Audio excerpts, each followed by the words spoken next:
Hello and welcome to my YouTube channel. This is Paulie Abides. I have decided to start a new music project and I thought I would take you along for the ride. You can get to see everything starting from scratch. I've previously made all kinds of bass music and breakbeat stuff, but I'm starting again from scratch. And today I'm going to be configuring my DAW, which is Reaper, and I've got a fairly specific way of working which focuses on productivity and efficiency. So I'm going to set up Reaper the way I like to use it, and I'll show you how that's done. So let's jump into Reaper and I'll show you how I like to use it. So the first thing to look at is the project settings, and that's configured up top here with the I button. And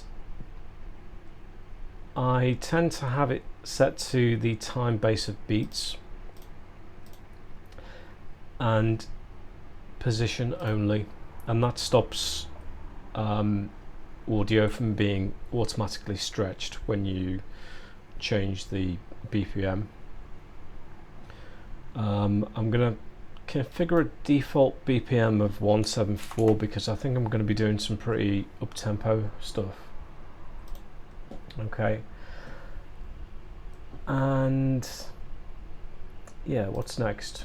So the master channel needs to be set to the right. So I've come from Ableton Live actually, so I like to see it on the right hand side of the mixer. Appreciate my image is in the way there, so yeah, that's the master channel on the right. I've got reroute configured as well, so I can push audio into OBS. And next on the list is Span.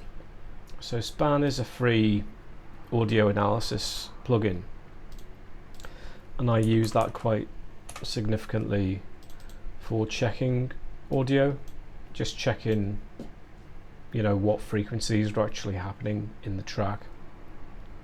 So that's pretty important for me. What's next?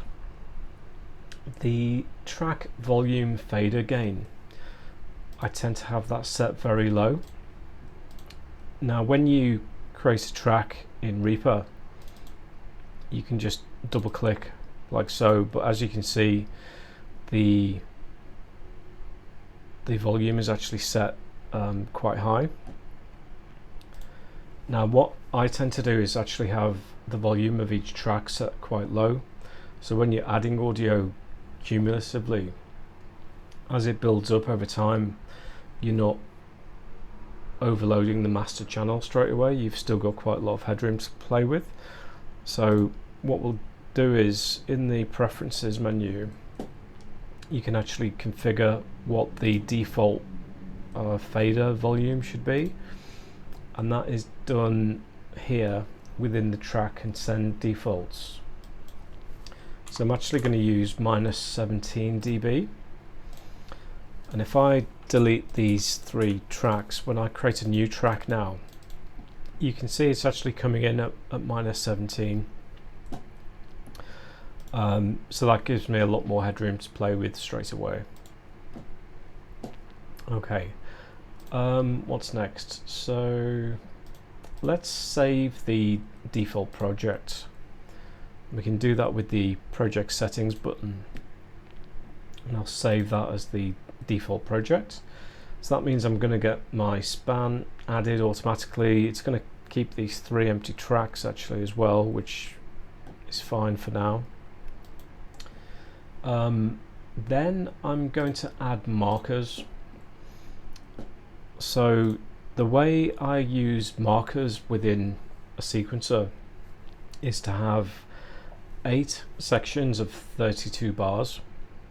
So section 1 is the intro leading up to 2, which is your first drop, then 3, which is part B of the first drop, 4, which is like a breakout or a breakdown, 5, your second drop, 6, which is part B of your second drop, and then 7 and 8 can be like your kind of outro if you need to go that far.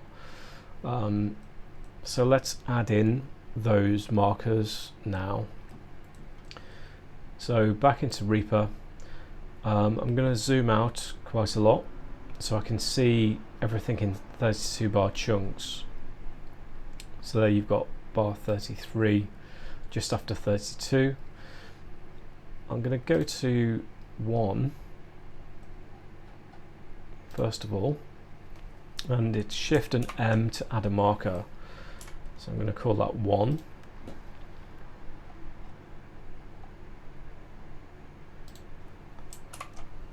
2, 3, 4, 5. Zoom out a bit more.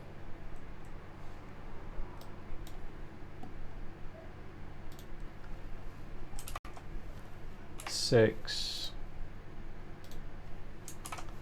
7,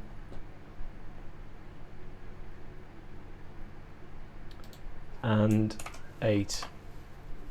So that gives you the 8 sections of 32 bars, taking you up to a total of 256 bars, which is what I think is the maximum necessary for any piece of music.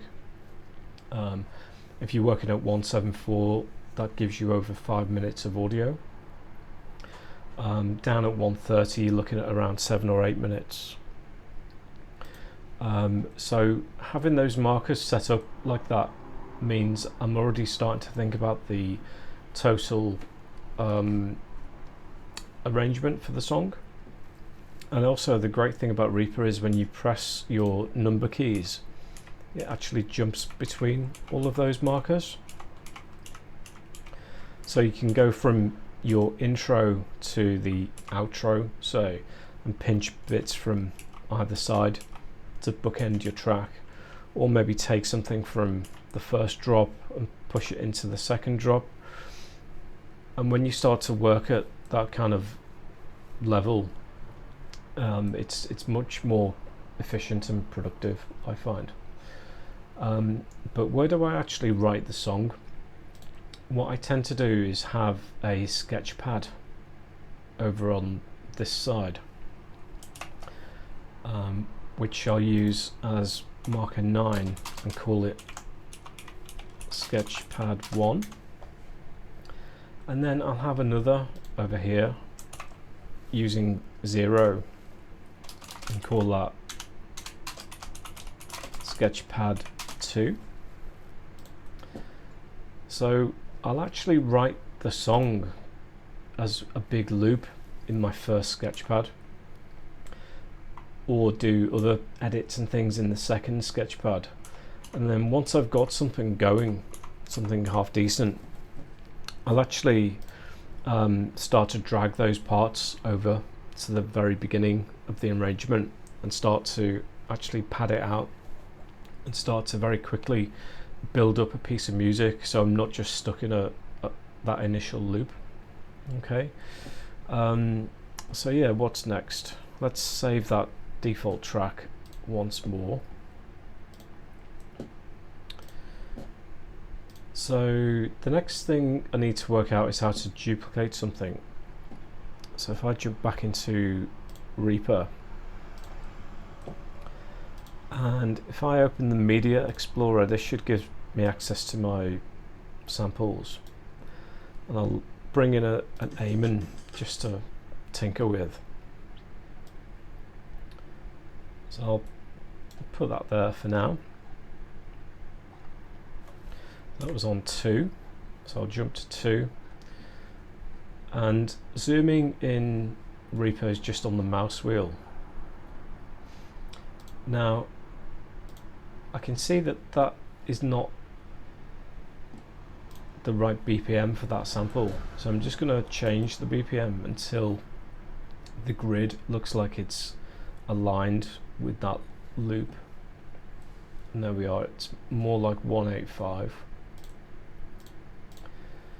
Now if I loop that,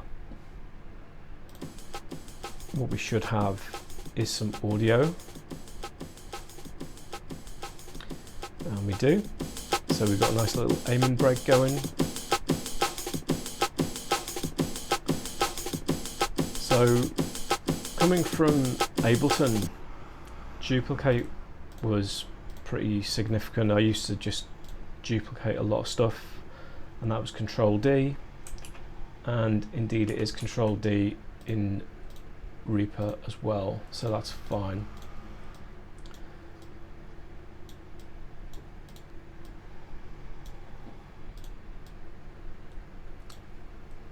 Alright, so duplicate is Control and D. Glue. So again, in Ableton, I used to glue parts together and then start to actually work with large sections of audio. So instead of just playing around with small sections like this and building up your track, you know, laboriously, what you can actually do is glue things together, and the glue feature is somewhere. It's Control Shift and G. So there's nothing that needs to be set up for that. I just need to remember that key sequence. So Control Shift and G. If I again just duplicate those two parts, now I'm actually moving around a large piece of audio.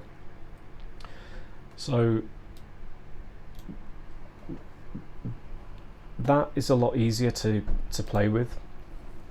When you are stuck in like a little 8-bar loop, it's better to actually, I think, to duplicate things out to be much bigger pieces, and then when you're moving them around the arrangement view, you can actually start to build up your track much quicker. Yeah, so there we've got a big piece of aiming to play around with. Okay, so that was glue, so that was control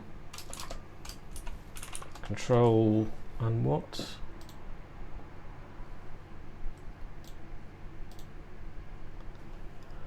Control Shift and G, so let's remember that.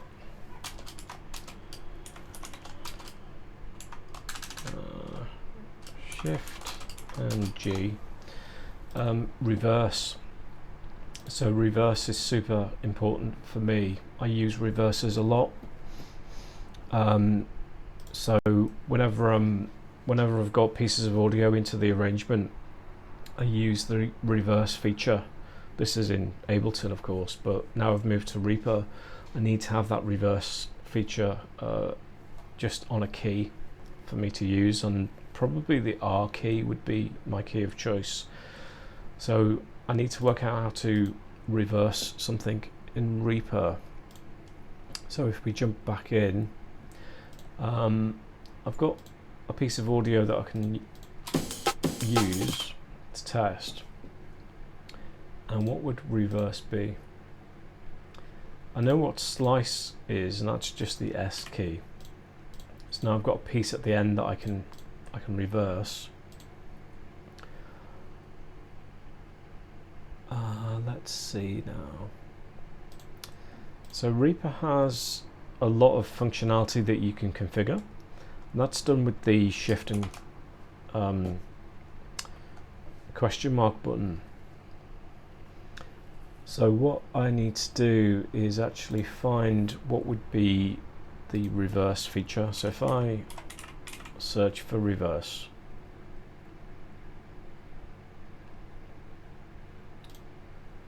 Let's see.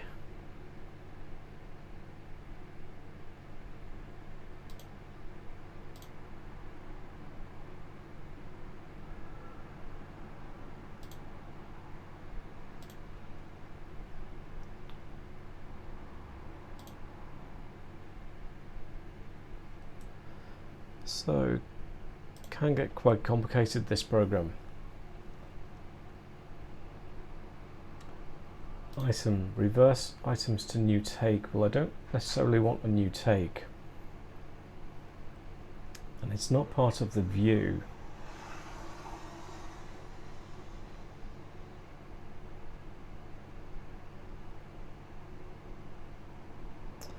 Well, let's try that. Let's see what happens if I do that.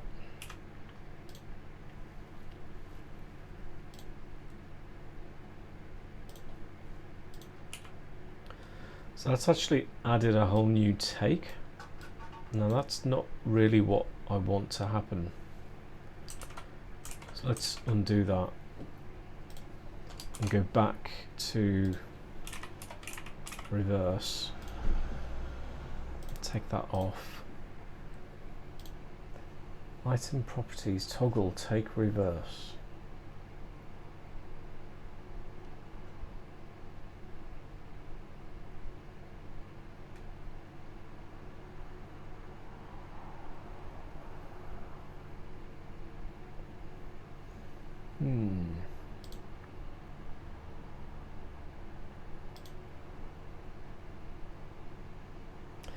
And we can actually run these things from within this box.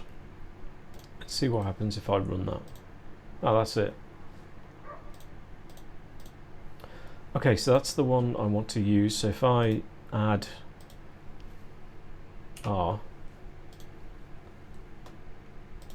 so now I've got a reverse key that I can just hit at any time. So if we listen to that, so that is typically what I would do at the end of a bar, is just reverse a tiny little bit. If I maybe split that audio, I'll reverse that as well.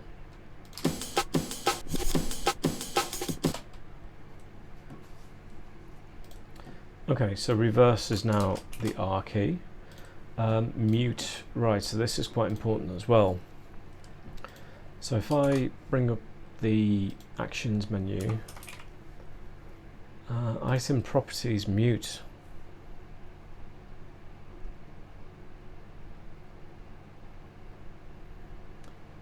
That sounds like what I want. So let's use the M key for that.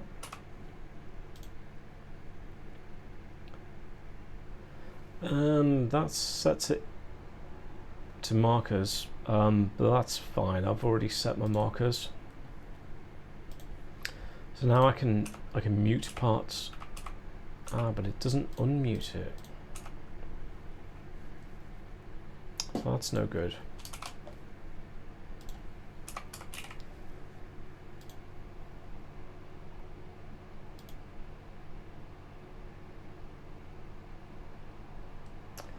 And maybe it's that one. Let's get rid of that. So I want it to be M. Let's get rid of that. Add M. Yeah, there we go. So I can now toggle mute on different parts. So that's quite significant. So now I can move audio, mute part of audio, and reverse bits of audio. So mute is M. So Media Explorer is this thing on the left hand side. So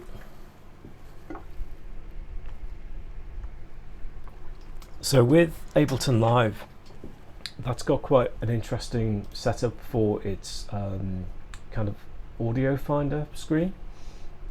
And the experience I had with it was you can add samples to your folder, but until it's indexed it, it wouldn't actually reveal it within Ableton Live.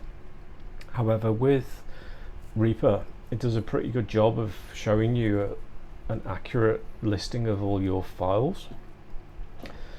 So yeah, the Media Explorer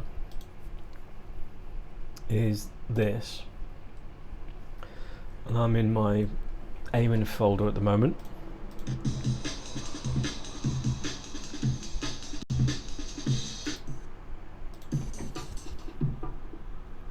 Okay, that's interesting. So that's not being fed to the master channel.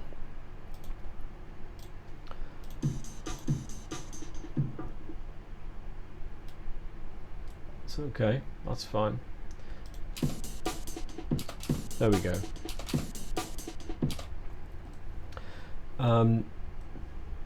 Yeah, let's play with that. So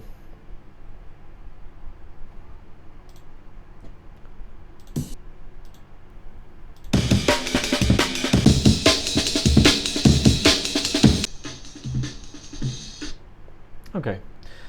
All right. Yeah, anyway, so this is how you find your samples, and having that set to a key is quite useful. And I tend to use the B key because it's right above my spacebar. So I'm gonna try and configure that.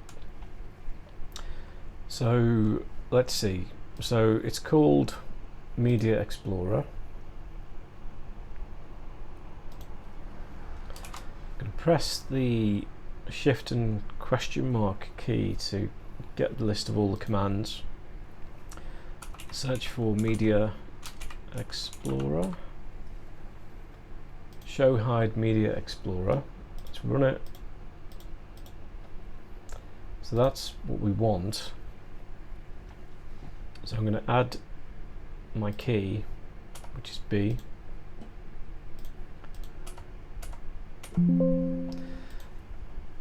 However, now I've got a bit of a problem. So I can show the Media Explorer, which is fine, but when I try and take it off the screen, it just beeps at me, and that's because the focus of the mouse has left Reaper for some reason. It's stuck on, it's actually stuck on the File Explorer. If I bring Reaper back up, you can see that if I do that once more, the focus is here and not on Reaper. So if I hit the B key again, it doesn't retract. So in this situation, I'm actually going to remove what I just set up, Media Explorer, and I'm going to create what's called a custom action, I think. So if I open that up again, new action, new custom action, let's call it Media Explorer. So we want Media Explorer, show and hide, drag that in, but also I need something that's going to bring the focus of the mouse back onto Reaper. So let's look and see what we have for focus.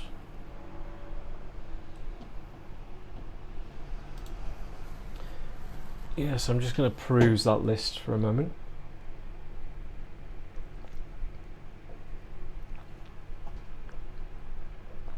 So we've got one, set focus to item under mouse cursor,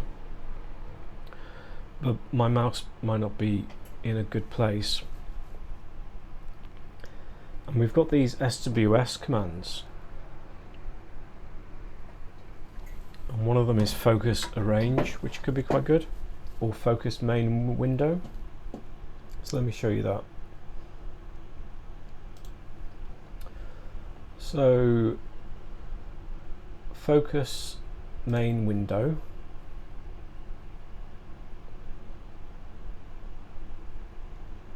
Yeah, let's do that. So what's happening here is there's essentially a macro with two commands that are going to happen when I press a key. So I'm going to OK that. That's given me my new custom action. Now I can add a key to that. So if I click B, my key of choice, close it.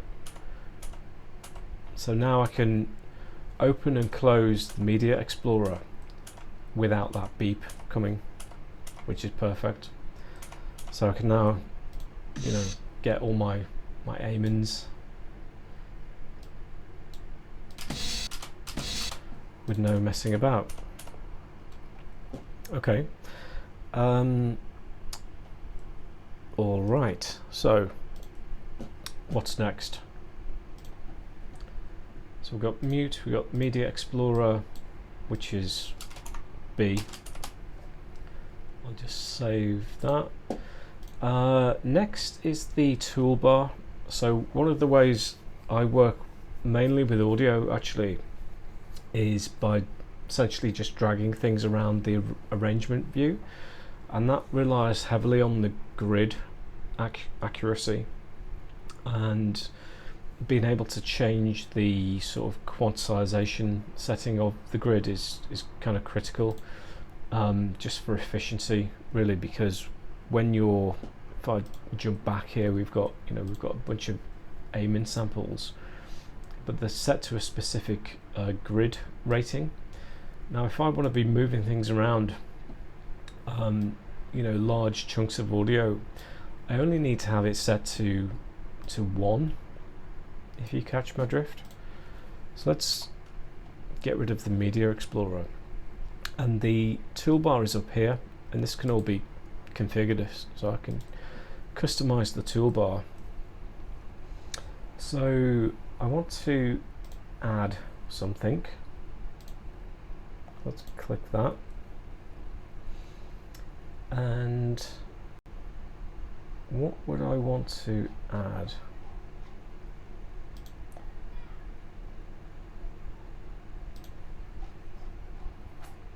So it's going to be named something along the lines of 1/16, 1/8. Grid, okay. Grid set to 1, set to half, a third, a quarter. So that's good. Let's try grid set to 1.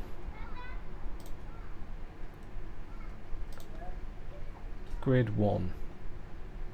Okay. Okay. So now I'm moving on 1. So it's less granular than before. Is that a single bar? I suppose it is 1 bar.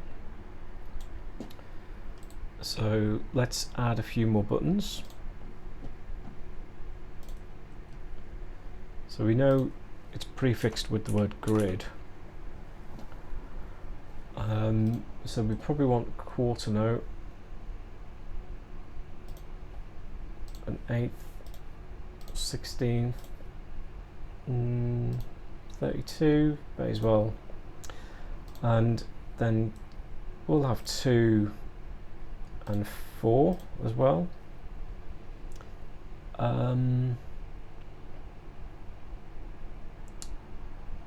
What would be triplets?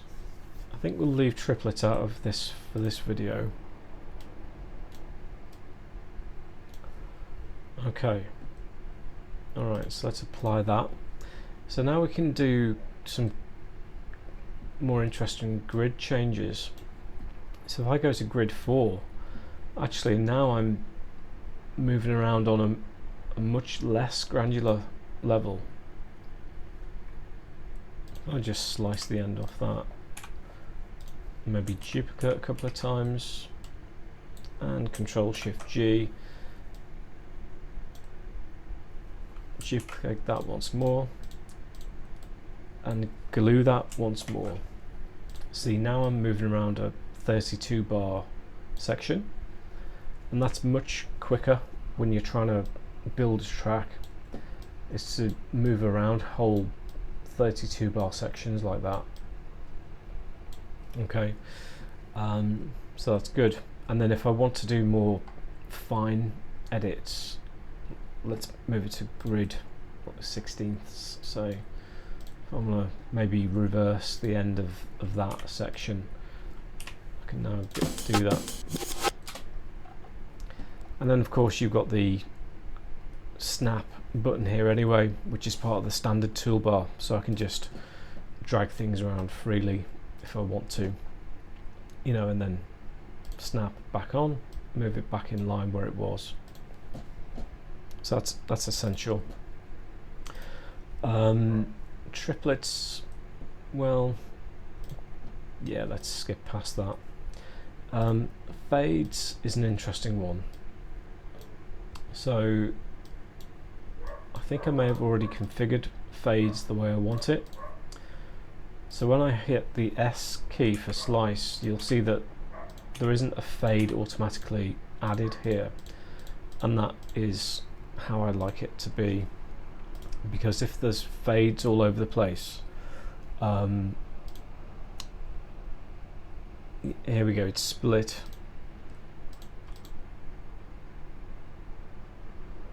So if I put fades back on, I go and split something else. See, now there's a fade happened right on the transient of that kick, and that's not really what I want to have. So I tend to have fades turned off by default. So that's preferences, item fade defaults, and then for split anyway, fades is unticked. So if I split something else now, no fade, it's just a straight brick wall. Okay, so that is how I want it. So let's just save the default project once more. Mouse zooming.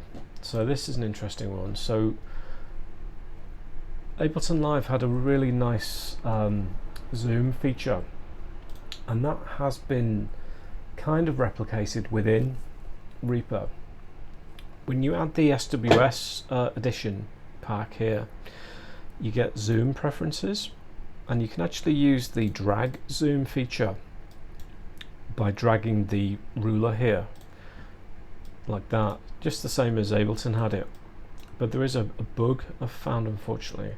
When you zoom right in,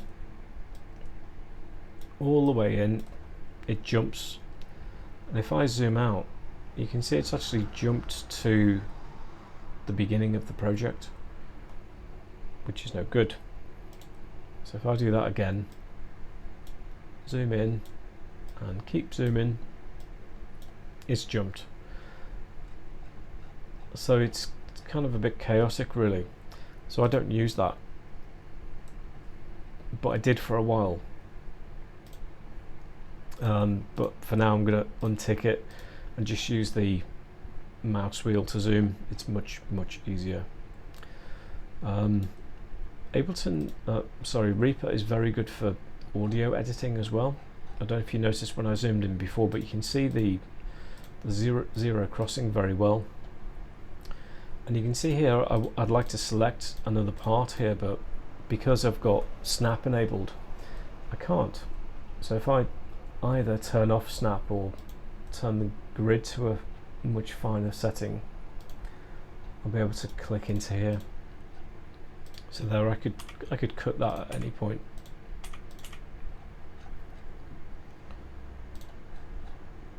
So I want to cut it there. So yeah, zooming with the mouse wheel is much better, I think. Alright, freezing audio. So this is a good one. So one of the ways I work quickly is by making loops and ideas and then freezing them down to a sample, and then just working with the audio directly in the arrangement view. Now, in Ableton Live, the last version I had, I think, was 9. You could freeze a track, but it would freeze the entire track.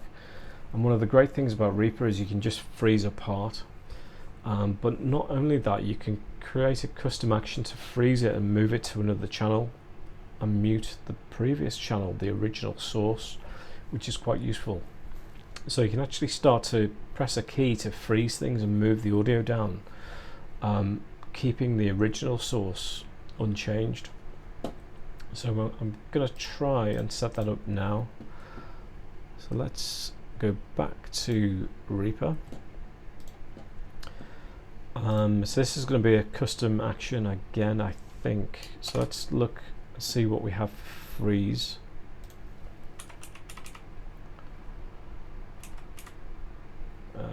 No.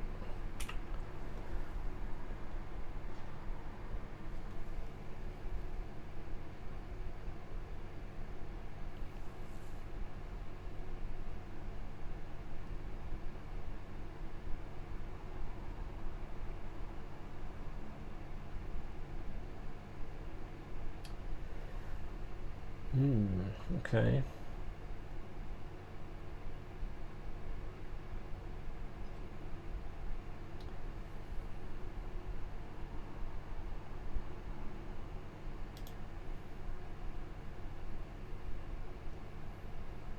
So we've got track, freeze to stereo. I'm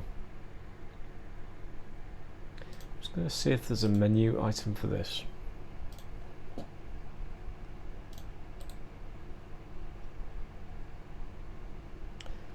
So this is already audio.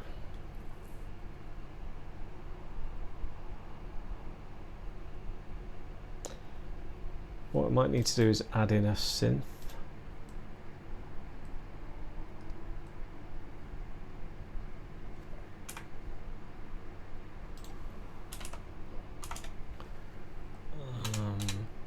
Where is that?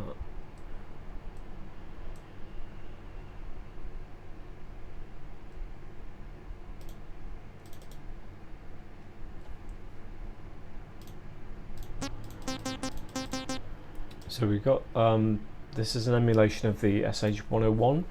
I've actually got the TC Electronic Power Core sound card still operational within my PC. And I tend to use a lot of old plugins as well. So this is also one of the reasons why I use Reaper, is because you can have old 32-bit plugins running side by side with modern 64-bit plugins, which is fantastic. So we've got a little bit of acid going on here. So let's get a loop going for that. Let's put the grid back to 1. I tell you what, let's go to my sketchpad, and I need snap on, of course, and we need to insert a MIDI clip, as you would say in Ableton language.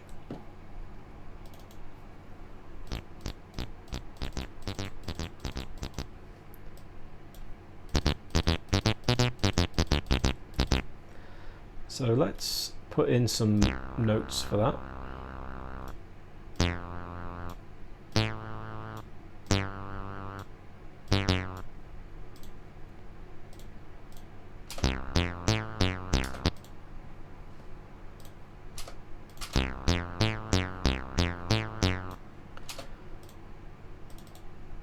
Alright, so let's try and freeze that part.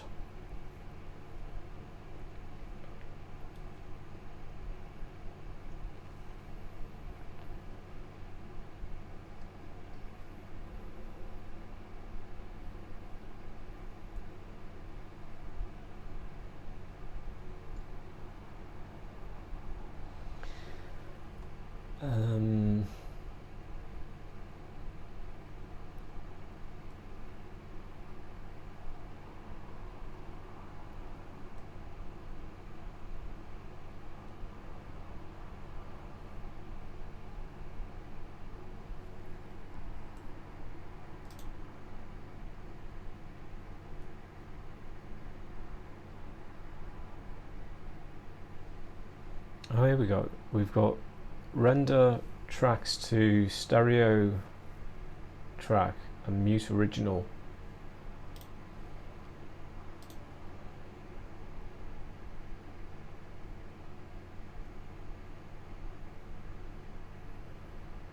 See, I thought it was render item.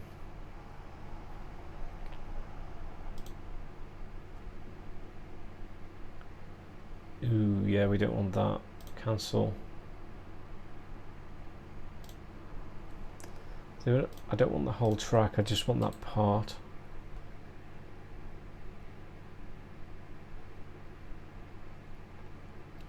Okay, render item as new take.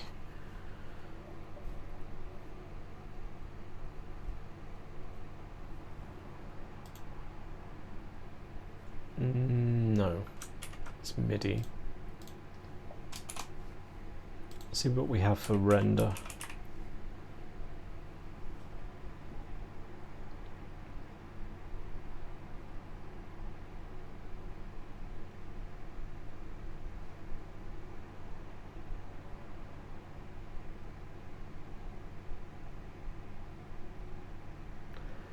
Render selected area of track.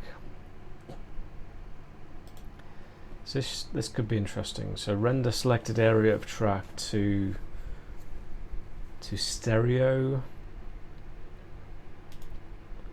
post fader track and mute original. Render selected area of tracks to stereo stem tracks and mute original. Let's run that. There we go, we've got it. So let me show you how that's done. So let me close this. So what we have here is now that original MIDI channel is muted and the audio has been bounced down to this little loop here. So now if I unmute that instrument, I'll choose a different sound, and then actually do the same thing again. So it was render, what was it?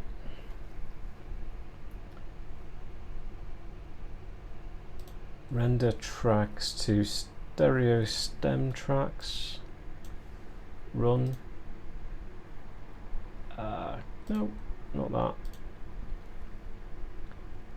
that. Sorry, render selected area of track. And there we go. So let's stick that on a key. So I want that on the enter key.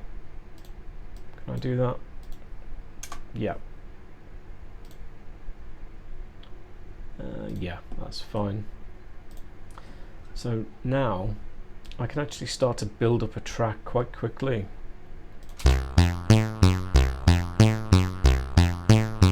Obviously this is just a stupid sound at the moment, but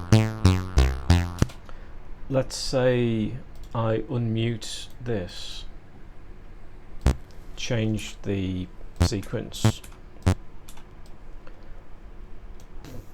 Maybe I'll put a sound on the 2 and the 4, and this is going to be more like a snare.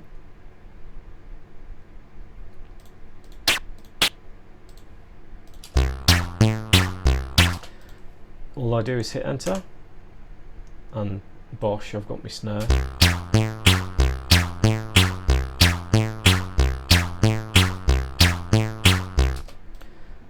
Let's do the same again. Let's get a kick, say. Let's just duplicate, no, whoops. Let's change that into a kick, if there is one. Mean kick. Okay. Right, enter. So now we're making a track at speed. That's pretty decent. So yeah, so we've got that done. Next is plugin folders. So yeah, I actually don't have that many plugins installed at the moment. I'm just going to make sure I've got this track saved as my default track. Let's see what plugins I have, because there is a few things I've installed. So like I said, so I've got all the original TC electronic stuff, the Virus Power Core, Master X5, all of that stuff. In my VST3 section I've got Serum 2, which is proven to be a bit tricky with CPU usage on my old PC. Fab Filter Pro Q4, of course. And right, so what I need to do is actually make some folders now. So I'm going to do sampler or samplers, because I've got more than one.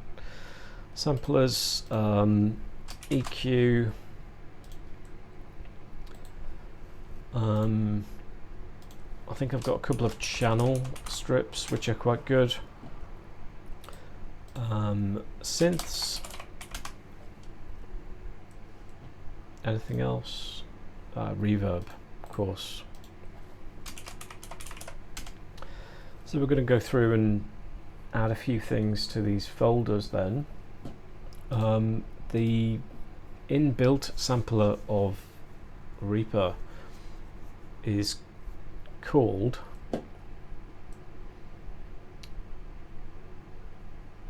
let's see, this Samplomatic 5000. So I'm going to add to folder samplers. I also have a couple of other samplers. I have, let's see,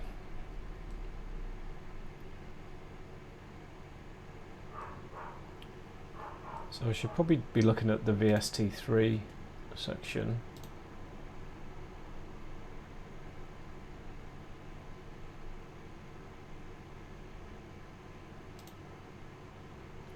Okay, so Tal drum I use.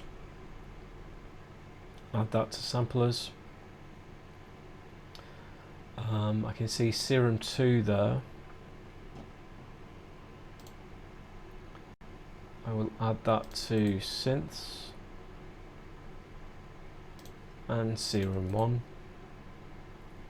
I'll probably use that more, to be fair.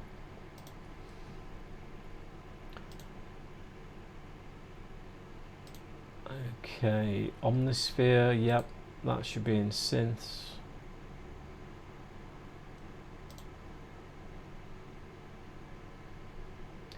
Power Core 01, which is what we were just using, synths. Virus Power Core.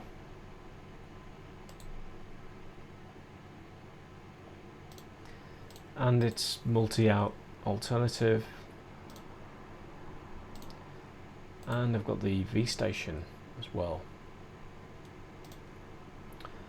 And what do we have for reverb? So I use Classic Verb a lot.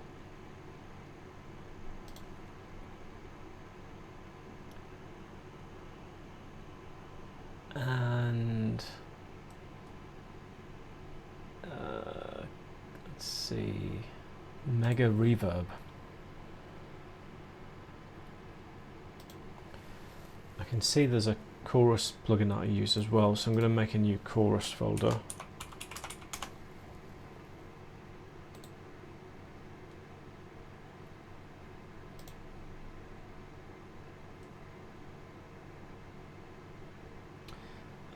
EQ, I will only use, let's see, Pro Q4.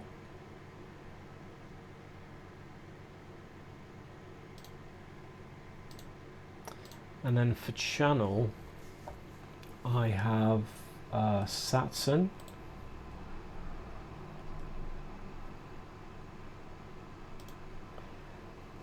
And Camel Fat. Okay, so what have we got? Samplers, EQ, channel, synths, reverb, and chorus. So that's a few things to get me going.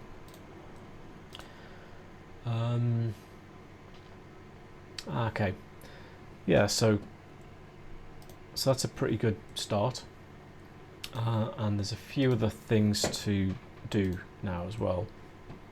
So I'm going to save the project once more, turn the BPM down, save that as a default project,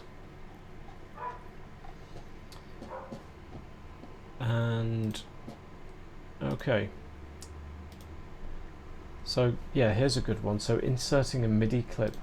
So yeah, there is a way you can hit a key and it will insert a MIDI clip into the bit that you've selected. So I'll show you that now. So if I go to my other sketchpad, if I select some audio, I need to be on a MIDI channel, of course, but if I want to insert a MIDI item,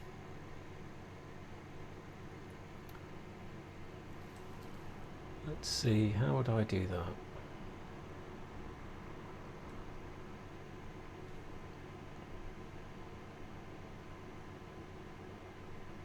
New MIDI item. So let's find that. Insert new MIDI item. Let's add a key and let's do the insert key.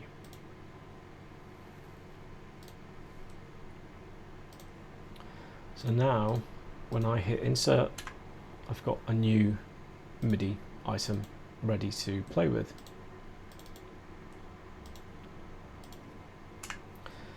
And in fact, a curious thing about Reaper is that you can have MIDI on audio tracks as well.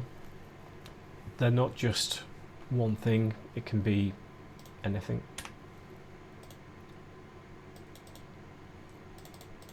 Okay. It's my kick drum. So yeah, so I can now insert a MIDI item anytime I want. Now one of the frustrating things about this piano roll is that it appears so far zoomed out. So what I tend to do is have an option to make that fit the width of this screen here, and I'm just going to try and remember how that's done.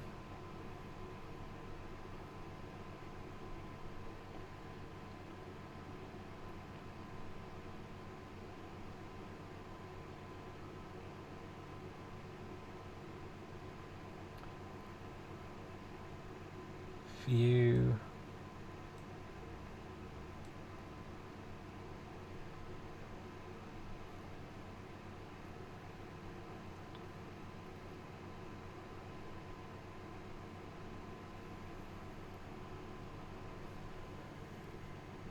Okay.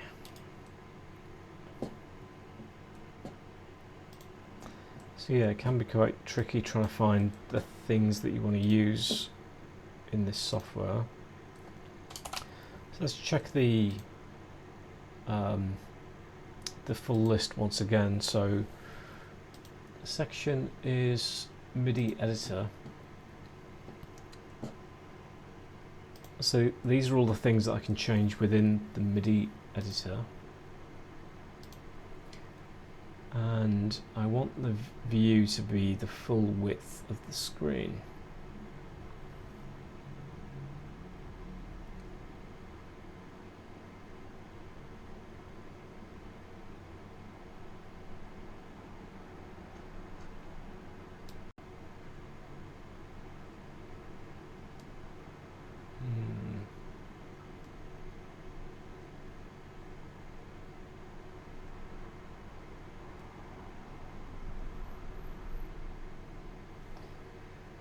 So there's a lot in here.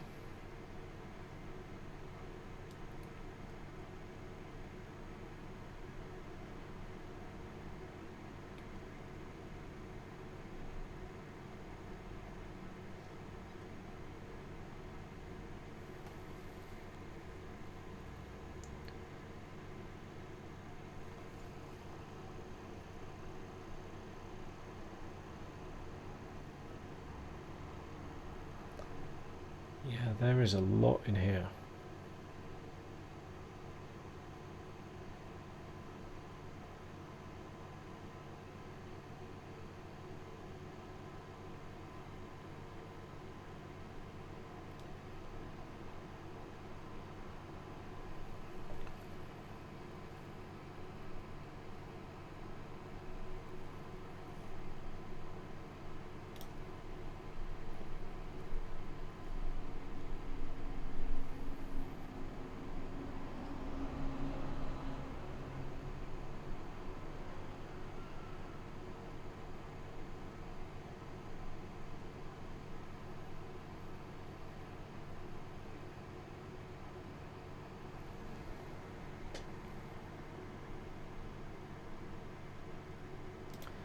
Okay, that might be useful. Let's try that.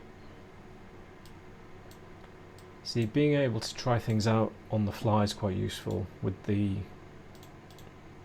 Can that be done? Well, maybe not.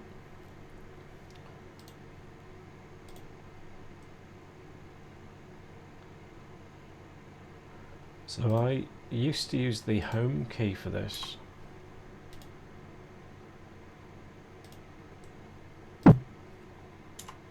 Yeah, that's it. Zoom to one loop iteration. So why is that important? So when if I insert a new MIDI item and open it, it appears completely zoomed out, but really I want to be working for the full width of the screen. So I hit home, and now I've got the entire MIDI item available full screen, which is the best way in my view. Okay. All right. So let's tidy up the project then. Let's get all of these bits out. In fact, I can actually just delete the tracks.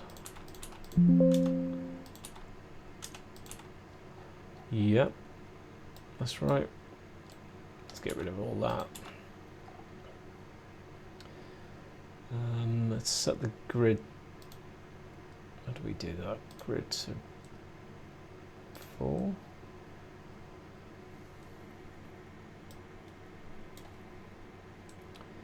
Yeah, so I want to start with my sketchpad here. So if I save that now, that is all of my default project settings established. So I should now be able to start making tracks pretty quickly. I'm going to save that once more. And at 174 BPM as well, I'm going to take a shot at doing some pretty hefty breakbeat stuff. Yeah, so yeah, thanks for tuning in.